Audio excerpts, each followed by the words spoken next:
CM Vijay அவர்களே, நீங்கள் உங்களது தேர்தல் அறிக்கையில் நலத்திட்டங்களை அறிவித்த போது தமிழக அரசாங்கம் 10.73 லட்சம் கோடி ரூபாய் கடன் வைத்திருக்கிறது என்று சொல்லி இருக்கிறீர்கள். அப்படி விஜய் சிஎம் அவர்களே, நீங்கள் இப்பொழுது மேடையில் பேசும் பொழுது தமிழக அரசாங்கம் கஜானாவை காலி செய்துவிட்டது என்று சொல்லியிருக்கிறீர்கள். இதற்கு முன்னாடி நீங்கள் தேர்தல் பிரச்சாரத்தில் உங்கள் தேர்தல் அறிக்கையில் நலத்திட்டங்களை சொல்லும் பொழுது தமிழக அரசாங்கம் 10.71 லட்சம் கோடி ரூபாய் கடன் வைத்திருக்கிறது என்று சொல்லியிருக்கிறீர்கள்.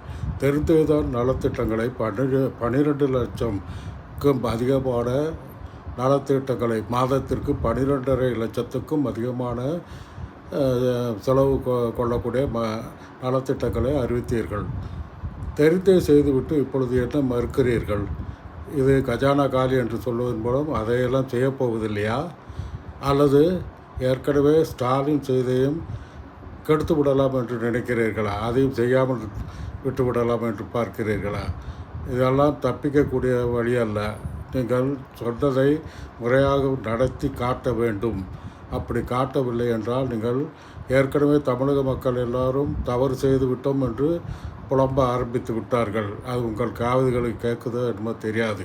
ஆனால் இப்பொழுது தமிழக மக்கள் பலர் அநேகமாக எல்லா இடங்களிலும் தவறு செய்து விட்டோம் என்று புலம்பிக் கொண்டிருக்கிறார்கள். ஸ்டாலின் தான் வேண்டும் என்று அவர்கள் கேட்டுக்கொண்டிருக்கிறார்கள். இதையெல்லாம் தெரிந்து கொள்ளாமல் நீங்கள் அவசரமாய் கஜானா காலி என்று ஆட்சி பொறுப்பை ஏற்றவுடன் சொல்வது சமாளிப்பதற்காக உள்ள ஒரு, அதாவது அமித்ஷா சொல்வது போல் சொன்னதென்றால் ஜும்லா, அதாவது அது விளையாட்டுக்கு சொல்வது ஒரு இது.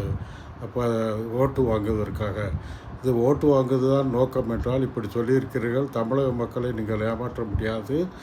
நீங்கள் தயவுசெய்து அப்படி ஏமாற்றும் எண்ணம் இருந்தால் நீங்கள் தயவுசெய்து உங்களை மாற்றிக்கொள்ளுங்கள். தமிழக அரசாங்கம், அதாவது ஸ்டாலின் செய்த நலத்திட்டங்கள் எதுவும் குறையக்கூடாது.